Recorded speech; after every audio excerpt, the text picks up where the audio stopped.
තම තමන්ම කරපු ඒවා. ඕක තමයි සංසාරේ.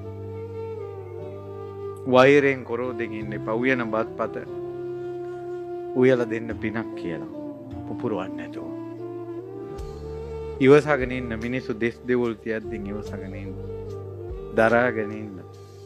අපිම කරපු දේවල් කියලා. අපි සංසාරේ කවදාවත් අනිත්‍ය උන්ට හදිහුනියමක් කළේ නැත්තම් අපිට හදිහුනියක් වදින්නේ නැහැ නේ. අපිට මේ මෙච්චර හදිහුනියක් වදින්නේ මෙච්චර කරදර අපි සංසාරේ අනිත්‍ය උන්ට අඹරපු නිසා.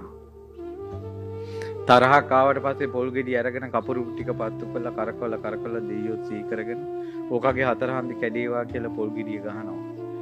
අපිත් කවදා හරි හතර හන්දි කැඩෙනවානේ. තමන්ගේම ඉරණම තමන්ම පොල් ගෙඩියෙන් හදා ගන්නවානේ. ඔව්ද නැද්ද?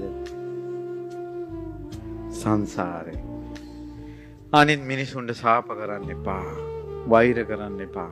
අපි දරාගමු, ඉවසගමු. ඒකයි බුදුරජාණන් වහන්සේ සංසාරයේ දුකයි කියලා කිව්වේ. මේකෙන් නිදහස් වෙන්න ඕන කියලා කිව්වේ. තමන්ගේ දුක දැක ඒ දුකෙන් නිදහස් වෙන්න පින් කරන්න.